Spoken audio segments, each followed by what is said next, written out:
Hello and welcome to Chapter 10. In this lecture, we'll talk about the parts of the bony thorax, including the sternum and the ribs and their articulations or joints.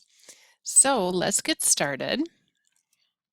Let's talk about the bony thorax as a whole first.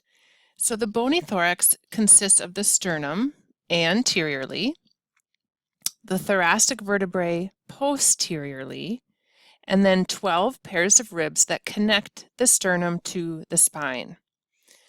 The bony thorax serves two purposes. First, it protects important organs of the respiratory system and vital structures within the mediastinum. So think heart, great vessels. Its second function is to serve as an expandable chamber where the interior capacity expands and contracts during inspiration and expiration. And this expansion and contraction is caused by muscles that are attached to the rib cage and by the pressure in the atmosphere around us that causes the air to move into and out of the lungs during respiration. So to summarize, the bony thorax protects our internal vital organs, and it helps us breathe. It helps with inspiration and expiration. All right, let's talk about some specific parts of the sternum. The sternum, remember, is the anterior structure of the bony thorax, and it is comprised of three different divisions: the manubrium, the body, and the xiphoid process. The entire sternum is about 7 inches long. The manubrium is about 2 inches long, and the body is approximately 4 inches long. In infancy, the body of the sternum is actually separated into 4 different segments, and they begin to fuse during puberty, and they may not be completely fused until approximately the age of 25. The xiphoid process is made up of cartilage when we're young, and it becomes completely ossified around the age of 40. Remember what ossified means? Ossification means bone formation. So the cartilage turns to bone as we age. The sternum, interestingly, is a common site for bone marrow biopsies because it's composed of highly vascular cancellous tissue covered by a thin layer of compact bone. So remember, cancellous tissue is a spongy type bone that contains red bone marrow and therefore produces red blood cells. Finally, the sternum is a very thin bone compared to the spine, so it's not usually visualized on an AP or a PA chest x-ray, for example. Okay, there are some topographic landmarks that I want you to be familiar with. Remember, a topographic landmark is a landmark that we can use for positioning. So first, the jugular notch. That is the uppermost part of the manubrium. It's also known, by the way, as the suprasternal notch or the manubrial notch. The jugular notch corresponds to T2, T3. So it's the same level as the second or third thoracic vertebrae. Next, you have the sternal angle. You can see that here. That's the location where the body of the sternum joins the manubrium. The sternal angle corresponds to the level of T4, T5, and it's also referred to as the manubriosternal joint, but you can just remember sternal angle for our class. The inferior costal margin, what does that mean? That is the bottom of the rib cage. The inferior costal margin corresponds to L2, L3. And think about that. That can be helpful when you're positioning for the lumbar spine, right? So don't forget xiphoid is T9, T10, of course. And then I want you to look at the clavicles. Each clavicle articulates with the manubrium laterally at the clavicular notch.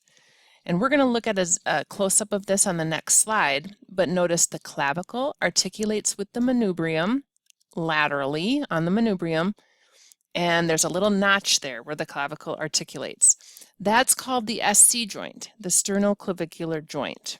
So where the clavicle meets the manubrium. The SC joint, interestingly, is the only bony connection between the shoulder girdle and the bony thorax. Okay, I'd like you to be familiar with some of the sternal rib articulations or joints. The clavicles and the cartilages of the first 7 pairs of ribs connect directly to the sternum, and you can see that here. Clavicle and then the first 7 ribs connect directly to the sternum.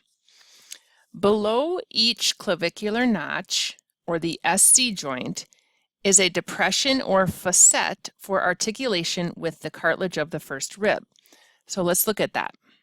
Here is the SC joint right here, and right below that is a facet or a depression for the articulation of the first rib's cartilage. Okay, because notice, here's rib, this blue stuff is cartilage. So the cartilage is actually what articulates directly with the sternum.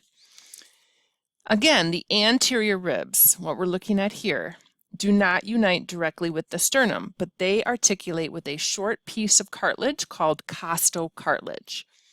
And that is what this blue stuff is meant to represent, costocartilage.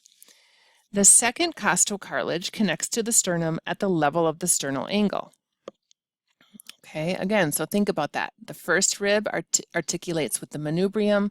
The second rib is already down to T4, T5 at the sternal angle.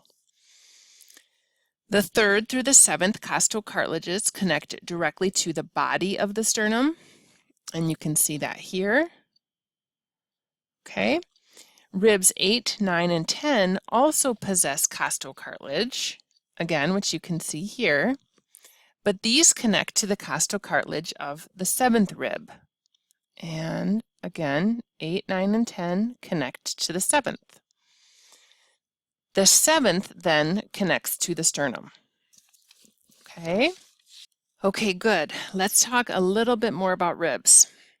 So as you probably know, each rib is numbered according to the thoracic vertebrae to which it attaches. Therefore, the ribs are numbered from the top down. So the first rib attaches to T1, the second rib to T2, etc. The first 7 pairs of ribs are considered true ribs because they attach directly to the sternum by their own piece of costocartilage. And again, you can see that relationship here on our diagram. So 1 through 7 are true ribs.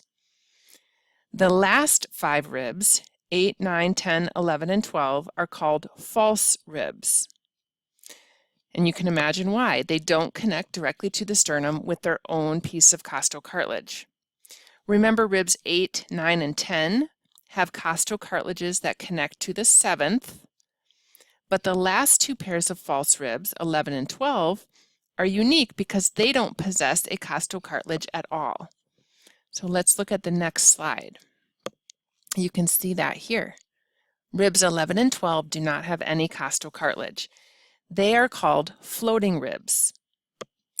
So in other words, ribs 11 and 12 are both false ribs and floating ribs.